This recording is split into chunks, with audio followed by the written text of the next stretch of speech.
यह वर्ष जो है श्रद्धेय दत्तोपंत जी ठेंगड़ी का जन्म शताब्दी वर्ष चल रहा है।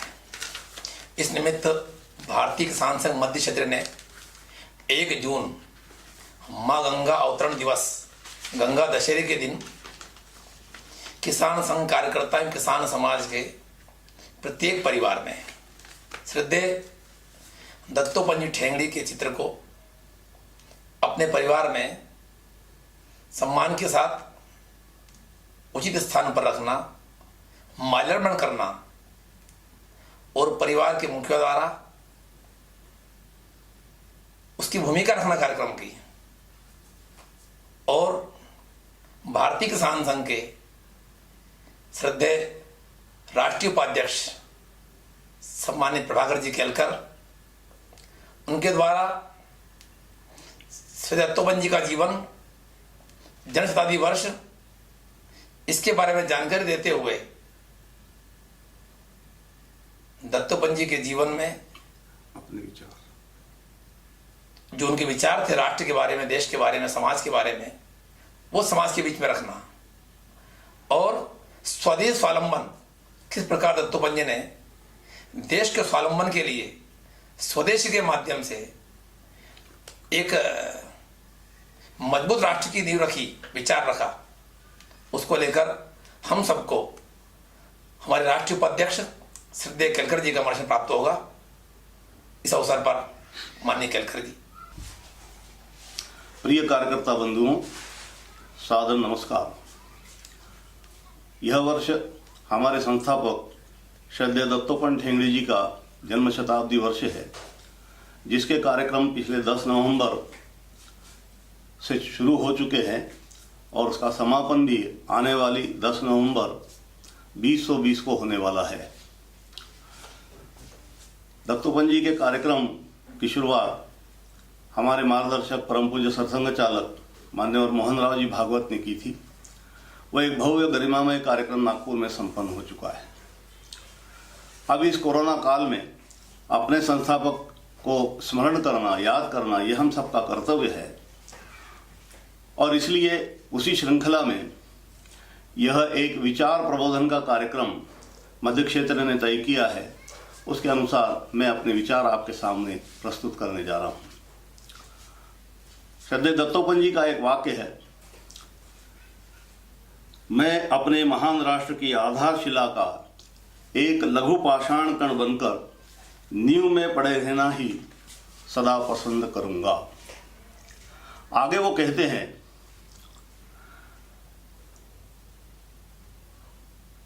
सरकार जो कर जनता देती है उसके पैसे उद्योगपतियों पर खर्च कर देती है।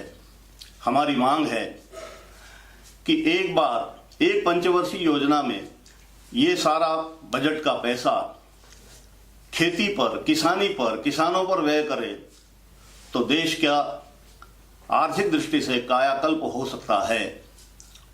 आज तक किसी भी सरकार ने जो आवश्यकता है किसानों की, किसान क्षेत्र के लिए, सदा सर्वदा उसकी उपेक्षा की है। बंधुओं, हम देखते हैं कि आज कोरोना काल के अंदर जब सारे उद्योग, सारे ऊपरी आवरण, भौतिक संसाधन ठप हो गए, तब केवल मात्र किसानों की फैक्ट्रियां यानी खेती बाड़ी का काम निरंतर चलता रहा, दूध उत्पादन का काम चलता रहा और इसलिए मनुष्य की सामान्य जिंदगी में कभी कोई व्यवधान नहीं आया। इसी से स्पष्ट होता है कि जो भारतीय किसान संघ की अवधारणा है, जो श्रद्धेय दत्तोपंत जी ने स्थापित की कि खेती किसानी ये जीव मात्र के संरक्षण का सर्वोत्तम उपाय है, ये आज सिद्ध हो गया है। ऐसे महान विचारक, महामानव श्रद्धेय राष्ट्र ऋषि श्रद्धेय दत्तोपंत ठेंगड़ी जी का यह जन्म शताब्दी वर्ष हमारे लिए एक गौरवपूर्ण अवसर है और इसलिए उनका स्मरण बार बार करना यह हमारा कर्तव्य भी है और उससे हमको हमारे काम का मार्गदर्शन भी प्राप्त होता है। श्रद्धेय दत्तोपंत ठेंगड़ी जी का जन्म 10 नवंबर 1920 को दीपावली के दिन हुआ था। इसका अर्थ है कि घना अंधकार को हटाते हुए वे समाज को एक रोशनी, एक आलोक, एक प्रकाश देने के लिए मानव धरती पर उन्होंने अपना पदार्पण किया था। उनकी माता जानकी देवी और पिता बापूराव ठेंगड़ी, पिताजी प्रसिद्ध वकील थे। माता जानकी देवी अत्यंत भक्तिमती, वात्सल्यमयी, ममतामयी मूर्ति थी और इसलिए उनके जीवन का प्रभाव श्रद्धेय दत्तोपंत जी पर स्वाभाविक रूप से सर्वाधिक हुआ है। हम देखते हैं कि परिवर्तित काल के अंदर जो पीड़ा श्रद्धेय दत्तोपंत जी के कार्यों में दिखाई देती थी, सर्वसाधारण मनुष्यों के लिए, मजदूरों के लिए, किसानों के लिए, हाशिए पर पड़े के वे लोगों के लिए, नागरिकों के लिए, वो ये पूंजी उनको अपनी माताजी से ही मिली थी। माताजी का एक प्रसंग है कि उनके यहाँ पर घर में काम करने वाली एक महिला, उसकी बच्ची को टीबी हो गया और वह अत्यंत पीड़ित थी। काम में उसका मन नहीं लगता था। माँ का 7 वर्ष की बालिका। दत्तोपंत जी की माताजी ने, जानकी देवी जी ने उनसे पूछा कि क्या हुआ है, क्या परेशानी है। तो उसने बताया कि बच्ची को यक्ष्मा हो गया है, टीबी हो गया है, इसके कारण सारा अस्त व्यस्त हो गया है।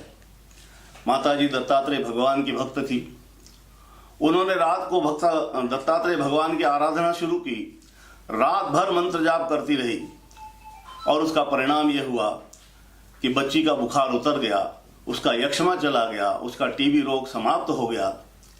लेकिन क्या देखते हैं कि थोड़े ही दिन बाद उसी रोग के लक्षण माताजी में प्रकट होने लगे।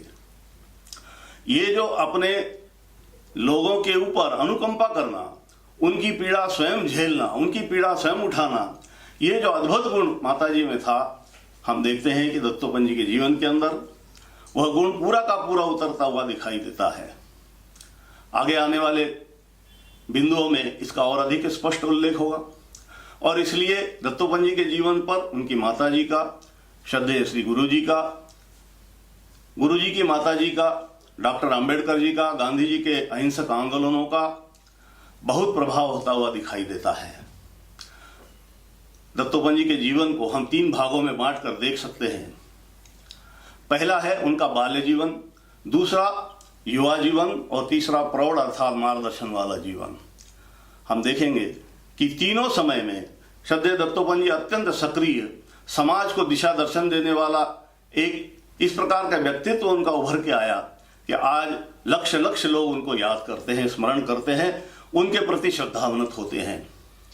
बाल्यकाल में ही जब वो मात्र 11-12 वर्ष के थे, गांधी जी का अहिंसात्मक आंदोलन नमक सत्याग्रह शुरू हो चुका था। जब आरबी के जहाँ के वो रहने वाले थे उस गांव में और ये टोली पहुंची आंदोलनकारियों की, तो दत्तोपंत जी उसमें शामिल हो गए और उन्होंने वह घोषणा की कि अपने देश को स्वतंत्र कराने तक मैं कभी चैन से नहीं बैठूंगा।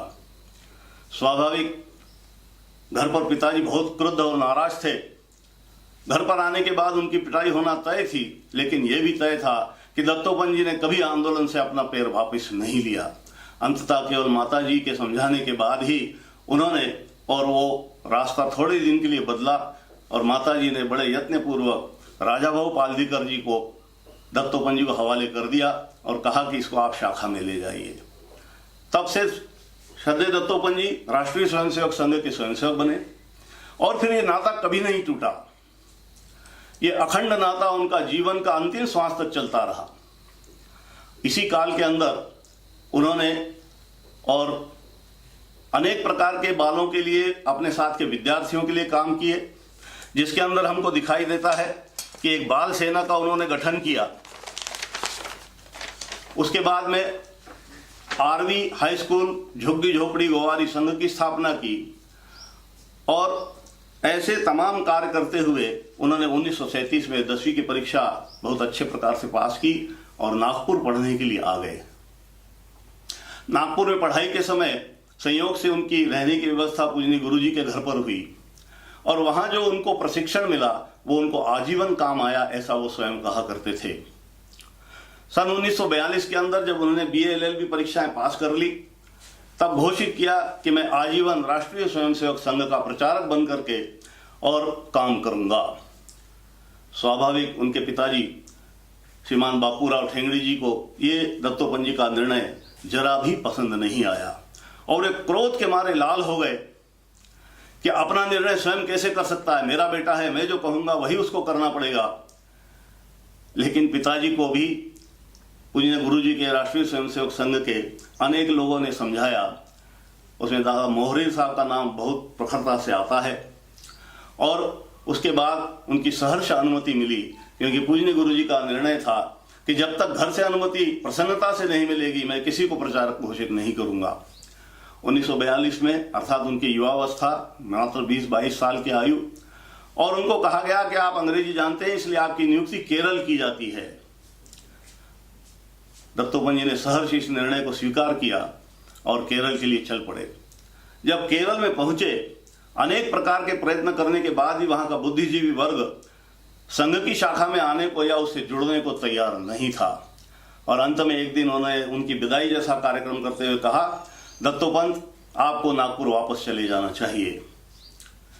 तब एक ऐसी स्थिति थी कि जब दत्तोपंत जी को लगा था कि शायद अब मैं गुरुजी के आदेश की पालना पूरी तरह से नहीं कर सकूंगा, ऐसे में उनको एक आशा की किरण दिखाई दी। भारतीय किसान संघ केरल के वर्तमान अध्यक्ष, उनके पिताजी ने कहा कि अच्छा तुम यहीं रहो, मैं तुम्हारी व्यवस्था करूंगा। वो कभी शाखा में नहीं आए, लेकिन दत्तोपंत जी को उन्होंने उत्साह दिलाया और पहली शाखा केरल के अंदर प्रारंभ हुई।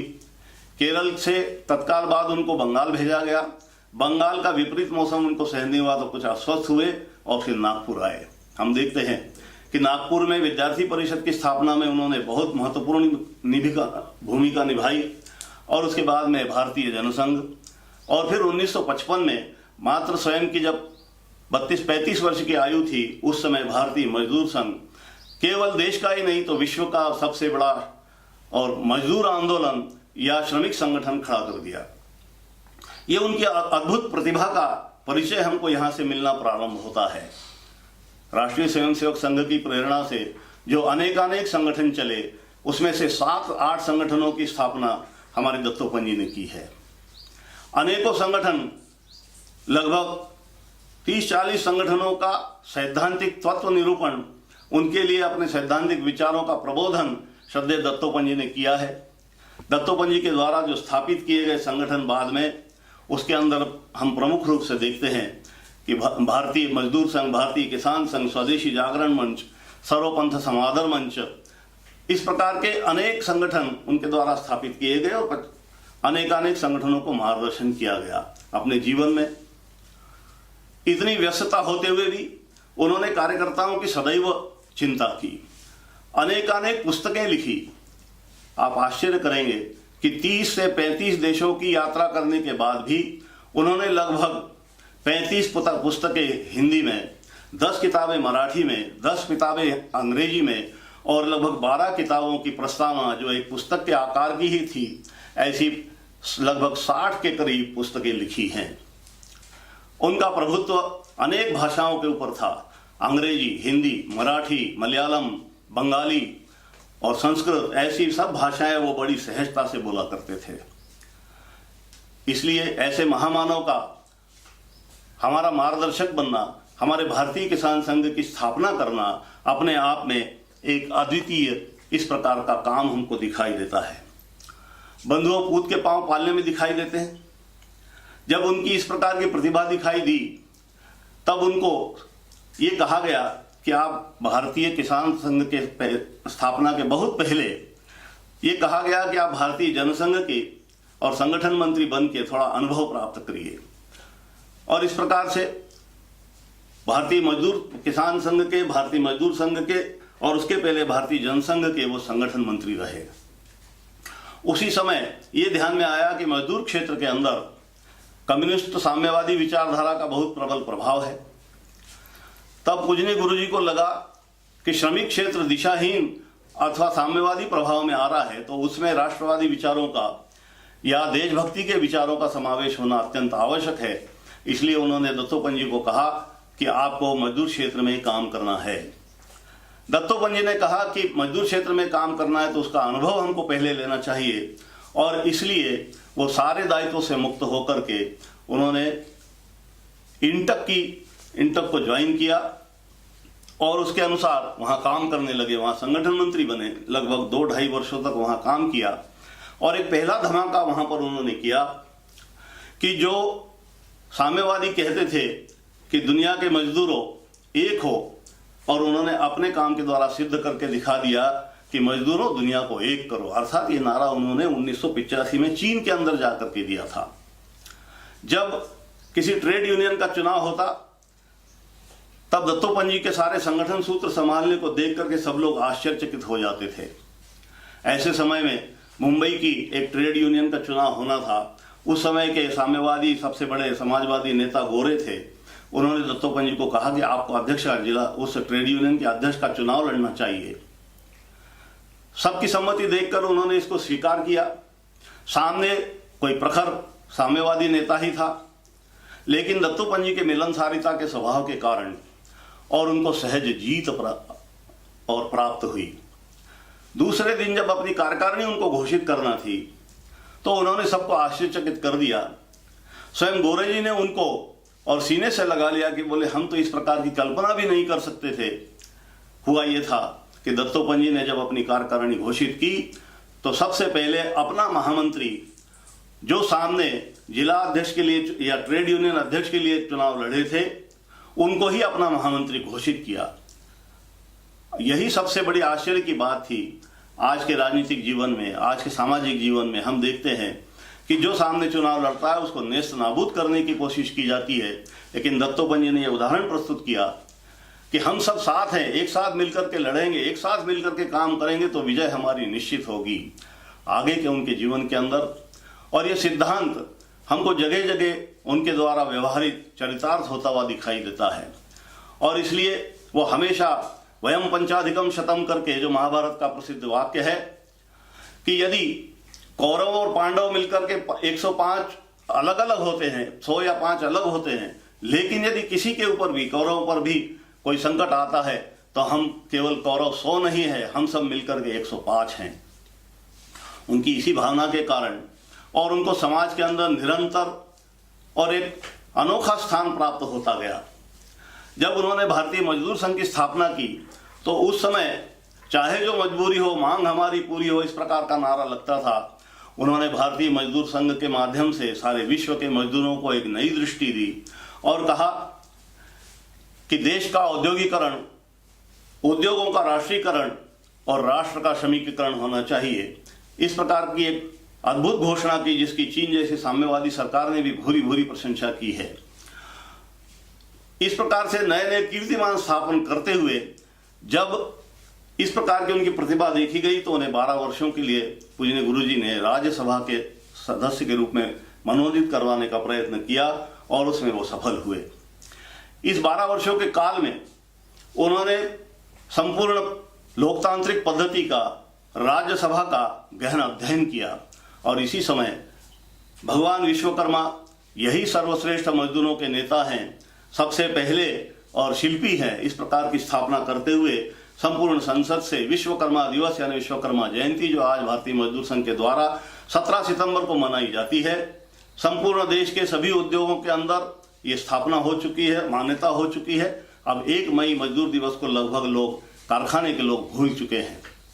ऐसे अनेकानेक कीर्तिमान स्थापित करते हुए मजदूरों के बात को चीन से मनवाते हुए और जब उनको ये भारतीय किसान संघ का यानी किसानों का क्षेत्र जो उपेक्षित पड़ा था उसकी स्थापना करने का या उसमें काम करने के लिए उनको इंगित किया गया, तब सबसे पहले वो पूरे देश का भ्रमण करते रहे कि आखिर किसान क्षेत्र क्या है, आखिर किसानों की समस्याएं क्या है, आखिर खेतीबाड़ी के बारे में क्या सोचा जाना चाहिए।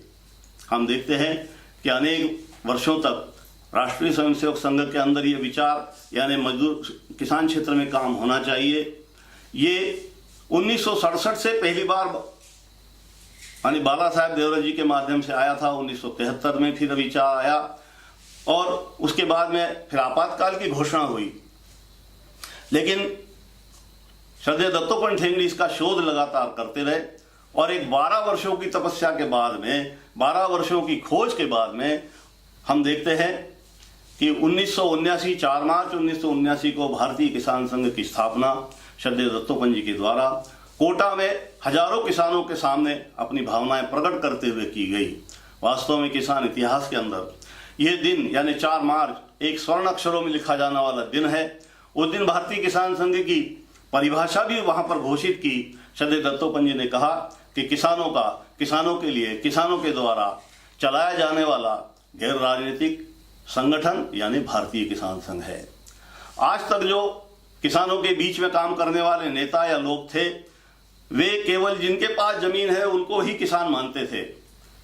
भारतीय मजदूर संघ के माध्यम से भारतीय किसान संघ के माध्यम से श्रद्धेय ठेंगड़ी जी ने एक नई अवधारणा दी कि जो खेती में प्रत्यक्ष काम करते हैं, जिनके नाम से खेती है, जो कारीगर हैं, जो प्रत्यक्ष अप्रत्यक्ष रूप से किसानों का सहयोग करते हैं, वे सभी किसानों की परिभाषा में आएंगे और गांव एक परिवार होगा। इस प्रकार की कल्पना देते हुए गांव के अंदर रहने वाला प्रत्येक व्यक्ति जो किसानों को प्रत्यक्ष अप्रत्यक्ष सहयोग करता है, ये भारतीय किसान संघ का सदस्य उसी दिन से गिना जाने लगा था। ये एक नई अवधारणा थी। सामान्यतः किसान जगत के अंदर इसको स्वीकार करने के लिए काफी समय लगने वाला था, लेकिन दत्तोपंत जी का एक ही हमेशा कहना रहता था, धीरे धीरे रे मना, धीरे धीरे सब कुछ होए, माली सींचे सो बढ़ा, ऋतु आवे तो फल होए। अर्थात हमको धैर्य से, बड़े आनंद से धीरे धीरे अपना काम करते जाना चाहिए।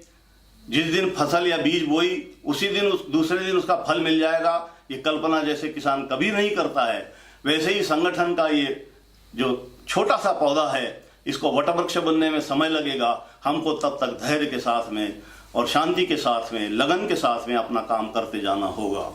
उनके इस मार्गदर्शन का परिणाम है कि भारतीय किसान संघ आज भारत का यानी अपने देश का सबसे बड़ा किसान संगठन बनकर के खड़ा हुआ है और उसके जो जीवन मूल्य हैं, उसके जो सिद्धांत हैं, आज धीरे धीरे पूरे देश के अंदर और सभी किसान क्षेत्रों में यानी सभी प्रदेशों के किसानों में ये परिव्याप्त होते जा रहे हैं, उनको स्वीकार करते जा रहे हैं। उनकी द्वारा दिए गए ये सिद्धांत इस प्रकार से स्वीकार होना वास्तव में यही दत्तोपंत जी के मार्गदर्शन की श्रेष्ठता है, यही दत्तोपंत जी के मार्गदर्शन का और सही प्रकार से देखने का हमारा दृष्टिकोण होगा। हम देखते हैं कि जब 1979 में भारतीय किसान संघ की स्थापना हुई तो हमारे श्रद्धेय दत्तोपंत जी की आयु उस समय कितनी रही होगी? 1920 में उनका जन्म हुआ था तो लगभग 52 वर्षों की आयु थी। इस समय तक वो राज्यसभा का अनुभव भी ले चुके थे। यहाँ एक बात उल्लेख करना आवश्यक है कि जब देश के अंदर 1975 में आपातकाल लगा, उस समय जब अन्य नेता गिरफ्तार हो गए, तब आपातकाल के अंदर आंदोलन की यानी आपातकाल का विरोध करने की जो समिति बनी थी, उसका नेतृत्व श्रद्धेय दत्तोपंत जी के पास आ चुका था। लगातार 2 वर्षों तक सफलतापूर्वक महासचिव के नाते उसका और नेतृत्व करते रहे। उनकी संगठन कुशलता ही थी कि वो समिति विजयी बनकर के बाहर निकली और स्वाभाविक उस समय के जो तमाम राजनीतिक नेता थे, जिसके अंदर मधुलिमय से लेकर के समाजवादी, साम्यवादी का जनता कांग्रेस, सभी लोग ये अपेक्षा रखते थे कि अब दत्तोपंत जी भी राजनीति में आएंगे, उनका मार्गदर्शन अब राजनीति को भी प्राप्त होगा। लेकिन उन्होंने उसी समय घोषणा की कि मेरा काम रचनात्मक काम है, मैं समाज को और संगठित करते हुए उसके माध्यम से सरकार को मार्गदर्शन या अंकुश रखने का काम करना चाहता हूं। और उन्होंने इस प्रकार से अपने आप को राजनीति से अलिप्त कर लिया कि जैसे कभी कोई उसका वास्ता ही न रहा हो।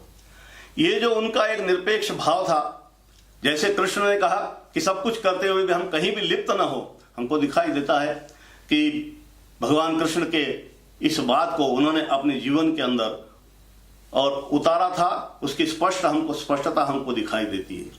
बंधुओं, यहाँ पर एक व्यक्ति के अंदर कितनी सारी बातें हो सकती हैं, कितने गुण हो सकते हैं, ये हमको दत्तोपंत जी के अंदर दिखाई देता है। वो अच्छे रचनाकार थे यानी साहित्य लिखते थे, वो ओजस्वी वक्ता थे, वो अत्यंत सहज थे, क्षमाशील थे, धैर्यवान थे और कार्यकर्ता की चिंता बहुत अधिक किया करते थे। इसके साथ साथ संगठन के तो वो मर्मज्ञ थे ही। तो ऐसे साहित्यकार, रचनाकार, वक्ता, एक पितृतुल्य इस प्रकार का भाव, सबको संभालने का भाव, ये जो हमको अद्भुत गुण उनके अंदर एक साथ दिखाई देते हैं। कांग्रेस के बहुत वरिष्ठ नेता हो गए मनसुख लाल हाथी, उन्होंने कहा था, या अनेक लोगों ने बाद में भी कहा कि कोई लेखक होता है तो वक्ता नहीं होता, कोई वक्ता होता है तो लेखक नहीं होता, कोई और ये दोनों चीजें नहीं होती है तो कोई सामाजिक काम करता है तो वो अच्छा वक्ता नहीं होता। लेकिन ये सारे गुण एक ही जगह पर अगर दिखाई देते हैं तो ये श्रद्धेय दत्तोपंत ठेंगड़ी जी के अंदर दिखाई देते थे। इस प्रकार की भूरी भूरी प्रशंसा उनकी और बार बार होती रही है। एक बार दत्तोपंत जी के मन में आया कि और मेहता जी करके बहुत अच्छे कांग्रेस के नेता थे, अच्छे वक्ता, अच्छे संस्कृति मर्मज्ञ, तो उन्होंने उनसे कहा कि अरे आप अपने सारे अनुभव और अपनी जीवनी लेखक के अंदर क्यों नहीं लिखते। तो मेहता जी ने उलट करके दत्तोपंत जी से ही प्रश्न किया, दत्तोपंत जी क्या आप संघ के प्रचारक हैं? उन्होंने कहा हाँ। तब उन्होंने कहा कि आप संस्कृति को अच्छी तरह से जानते हैं, हमारे किस ऋषि मुनि ने, किन वेदों के लेखकों ने, किन लोगों ने अपना जीवन चरित्र लिख करके रखा है जो मैं लिख करके रखूं और आप जैसा व्यक्ति मुझसे अपेक्षा करता है। इस उदाहरण को वो बार बार सुनाया करते थे और इसलिए सुनाते थे कि हमको प्रसिद्धि परांगमुख रहना चाहिए, हम क्या कर रहे हैं ये हमको समझना चाहिए, लेकिन हम किसके लिए कर रहे हैं? तो हम अपनी भारत माता के लिए कर रहे हैं। भारत माता के लिए कर रहे हैं यानी कोई उपकार नहीं कर रहे हैं, कोई हमको प्रतिफल नहीं चाहिए। इस प्रकार का वो बारंबार बताया करते थे। एक उदाहरण उनके जीवन का हमेशा आया करता था, वो था डॉक्टर बाबा साहेब अम्बेडकर का। उनके प्रति अत्यंत निकटता उनकी थी। एक बार जब ऐसे ही गपशप हो रही थी तब किसी कार्यकर्ता ने डॉक्टर बाबा साहब से पूछा कि बाबा साहब किसी संगठन की अवनति का क्या कारण होता है और कोई संगठन निरंतर उन्नति कैसे कर सकता है। तो बाबा साहब ने जो दृष्टांत दिया दत्तोपंत जी की अनेक बैठकों में हमने सुना है, वो कहते थे कि जब संगठन की सफलता अपने शिखर पर चढ़ती है, उस शिखर पर चढ़ते हुए जो ऊपर कलश रखने की बारी आती है, यानी श्रेय किसको दिया जाए, ये जब बात आती है तो जिस संगठन के कार्यकर्ता एक दूसरे को कंधे से कंधा मिला करके और वो कलश लेकर के धीरे धीरे ऊपर जा करके और इस मंदिर पर या उस सफलता के शिखर पर वो कलश जब सफलता से रखते हैं तो समझना चाहिए कि वो संगठन कभी भी समाप्त नहीं हो सकता। उस संगठन का कोई बाहरी व्यक्ति नुकसान नहीं कर सकता। लेकिन जब कलश चलाने की बारी आती है, जब सफलता का श्रेय लेने की बारी आती है, जिस संगठन के कार्यकर्ता एक दूसरे के पैर खींचते हैं, एक दूसरे का टांग खिंचाई करते हैं, जैसा आज राजनीतिक क्षेत्रों में अन्य अन्य मामलों में दिखाई देता है, वैसा यदि होता है तो वो संगठन, उसका कोई भविष्य नहीं है, वह धराशायी होगा, वो कभी देश के लिए कोई मार्गदर्शन का काम नहीं कर सकेगा।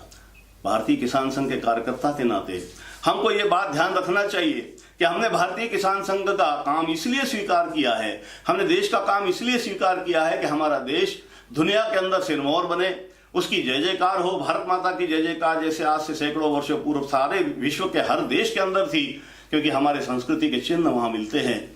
ऐसा ही करने के लिए, ऐसे ही हमारे देश को फिर से बनाने के लिए हम सब लोग काम कर रहे हैं। और इसलिए दत्तोपंत जी का ये जो एक मार्गदर्शन है हमारे लिए हमेशा हमेशा के लिए एक धरोहर है, एक पूंजी है। कार्यकर्ता बंधुओं, हमारे कार्यक्रम निरंतर जारी हैं, चलते रहेंगे, काम भी बराबर चलता रहेगा। और ऐसे समय में जब दत्तोपंत जी का जन्म शताब्दी वर्ष है, तब हम क्या उनको अपना समर्पित कर सकते हैं, ये हमको सोचना चाहिए। क्या मैं कुछ समय दे करके, अपना घर छोड़ करके कुछ महीनों के लिए विस्तारक जा सकता हूं, या मैं प्रतिदिन इतना समय दूंगा, इस प्रकार का संकल्प कर सकता हूं, या यदि मैं किसान संघ को, संगठन को कुछ सहयोग देता हूं तो उसको कितना बढ़ा करके दे सकता हूं, ऐसा विचार कर सकता हूं। ऐसा विचार करते हुए अपने आप को परखते रहना चाहिए। हम जितना अपने आप को परखेंगे, जितना अपनी ओर देखेंगे, उतना हमारा संगठन ये गौरवशाली स्थान पर चलता चला जाएगा।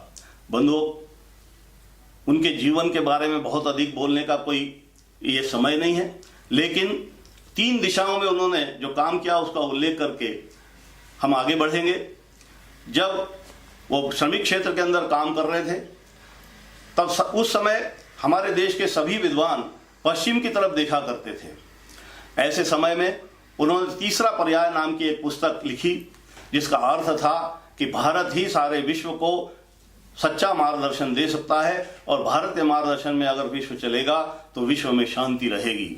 इस तीसरा पर्याय पुस्तक के ऊपर स्वामी वरदानंद जी भारती, जो नागपुर के प्रखर वेदांती थे, वो लिखते हैं कि जब उन्होंने मनुस्मृति का भाष्य लिखा तो 83 बार इस पुस्तक का उल्लेख किया है कि उन्होंने ये वाक्य, ये उद्धरण, ये और बातें तीसरा पर्याय नामक पुस्तक से प्राप्त की। तो हम समझ सकते हैं कि कितनी महत्वपूर्ण वो पुस्तक है। इसी प्रकार से कार्यकर्ता एक पुस्तक उनकी अत्यंत महत्वपूर्ण है, जिसके अंदर कार्यकर्ता उसकी ध्येय निष्ठा, उसके काम की पद्धति, इन सारी बातों का विश्लेषण किया गया है। आपको आश्चर्य होगा कि ये करते करते ही और उनकी आयु लगभग पूरी होने के लिए आ गई थी। जब वो बाबा साहब आम्बेडकर जी के ऊपर पुस्तक लिख रहे थे और वो पुस्तक पूरी होने के बाद में माननीय मोहनराव जी भागवत कहते हैं कि वो पुस्तक पूरी होने के बाद में उन्होंने कहा कि मुझे जो संघ ने काम दिया था मैंने पूरा कर दिया है, अब मेरे जीवन के सारे काम पूर्ण हो चुके हैं। कि हम देखते हैं कि उसके लगभग 1 माह बाद ही दत्तोपंत जी ने और अपना काम पूरा करते हुए इस शरीर से विदा ले ली थी। यहाँ पर हम तीसरी बात का उल्लेख हमें जरूर करना चाहिए कि एक प्रखर साम्यवादी लेखक और चिंतक थे भोकरे जी, उनको उन्होंने साथ में लेकर के हिंदू अर्थशास्त्र नाम की पुस्तक लिखी। जबकि सामान्यतः हमारे सारे विद्वान विदेशों की तरफ देखा करते थे। हिंदू अर्थशास्त्र का आने से मानो एक प्रकार का अर्थ ज्ञान के अंदर भूचाल आ गया। जिस प्रकार के जो सिद्धांत हिंदू संस्कृति के अंदर, हिंदू अर्थशास्त्र के अंदर आर्य चाणक्य के द्वारा प्रस्तावित किए गए थे, वो सारी की सारी बातें उसके अंदर थी। और आज भी यदि उन बातों को आत्मसात करते हुए देश हमारा आगे बढ़ेगा तो हमें किसी अन्य राष्ट्र की ओर, किसी अन्य देश की ओर देखने की आवश्यकता नहीं पड़ेगी। ऐसे में हम देखते हैं कि आज कोरोना काल के समय भारत जब अपने स्वाभिमान के साथ में अपने पैरों पर खड़ा होकर के एक प्रकार की चुनौती बनता जा रहा है, तब दुनिया की बड़ी बड़ी ताकतें हमारे देश को चारों तरफ से घेर कर एक प्रकार से नीचा दिखाने की कोशिश कर रही है। चाहे वो अमेरिका हो, चाहे वो चाइना हो, या चाइना के माध्यम चाइना ने फंसा करके नेपाल को अपने साथ करके इस प्रकार की चुनौती खड़ी की हो, सीमा विवाद खड़ा किया हो।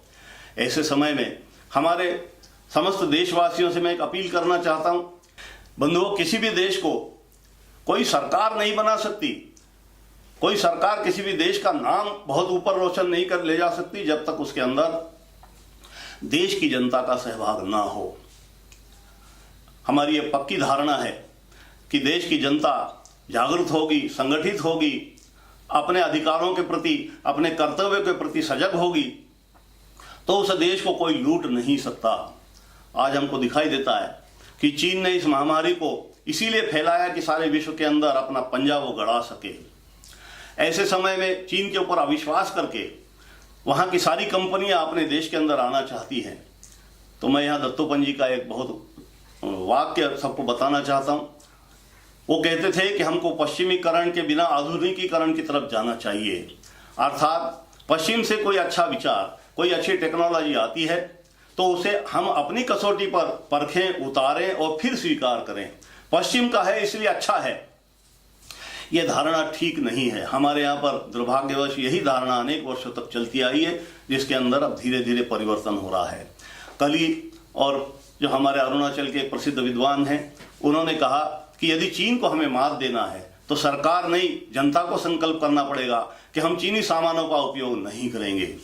यदि हम चीनी सामानों का उपयोग नहीं करेंगे और सच्ची स्वदेशी भावना से अपने देश के अंदर उत्पादित वस्तुओं का प्रयोग करेंगे, तो जैसा स्वदेशी जागरण मंच श्रद्धेय दत्तोपंत ठेंगड़ी जी ने स्थापित किया और ये कहा कि स्वदेशी मंत्र ही सर्वाधिक सफल होने का मंत्र है, सफल होने का सर्वाधिक सच्चा मंत्र है। तो जैसा आज विद्वान लोग कह रहे हैं, दत्तोपंत जी ने आज से और 40 साल पहले कह दिया था कि स्वदेशी अपनाएंगे, देश को सक्षम बनाएंगे। ये भावना आज भी प्रत्येक नागरिक के घर के अंदर आना चाहिए। यहाँ में एक बहुत छोटी सी बात जो महाभारत के अंदर आती है। जब महाभारत युद्ध की शुरुआत होने की तैयारी थी, तब भगवान श्री कृष्ण के पास में दुर्योधन और अर्जुन दोनों पहुंचे थे कि दोनों उनको युद्ध के अंदर मदद मांगने के लिए गए थे। दुर्योधन सिर की तरफ बैठा था, अर्जुन पैरों की तरफ बैठे थे। स्वाभाविक कृष्ण ने जब अर्जुन को पहली बार देखा तो उन्होंने दुर्योधन को कहा कि दुर्योधन, पहला अधिकार अर्जुन का है और इसलिए मैं अपनी सारी शक्तियों का, अपनी सारे सेना का 2 भाग में विभाजित कर देता हूं, उसमें से अर्जुन पहले मांग लेगा, बाद में तुम्हारी होगा। दुर्योधन को लगा था, श्री कृष्ण ने कहा कि ये मेरी नारायणी सेना एक तरफ होगी और मैं अकेला निशस्त्र एक तरफ रहूंगा। अर्जुन, तुम सोच समझ के मांग लो तुम्हें क्या चाहिए।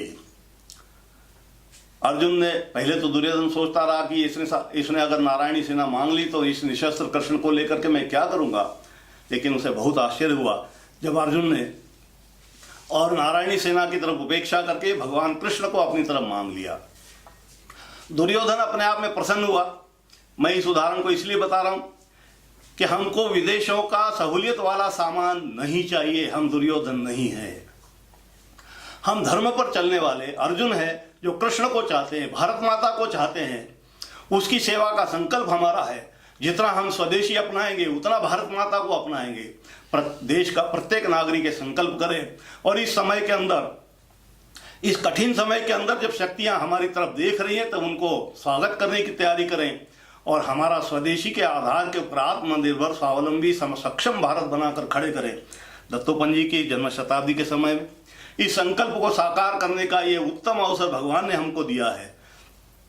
साथ ही साथ हम वो लोग हैं जिनको दुनिया का सर्वोत्तम काम करने का अवसर मिला है, क्योंकि अन्न ही या खेती ही जीव मात्र के प्राणी रक्षा का सर्वोत्तम उपाय है। इसलिए मैं आप सबसे अपील करता हूं कि आप आकर्षणों में न फंसें। आज हमको लगता होगा कि चीनी माल सस्ता है, विदेशी माल अच्छा है, लेकिन जापान का उदाहरण अपने सामने रखिए। उन्होंने कभी विदेशी माल नहीं खरीदा और आज जापान सारी दुनिया का मार्गदर्शक है। यही नीति हम अपनाएंगे तो आने वाले समय में भारत माता की पूजा सारी दुनिया में होगी। केवल हम सबको संकल्पबद्ध होकर खड़े होने की आवश्यकता है। भारत माता की जय। श्रद्धेय दत्तोपंत जी अमर रहें।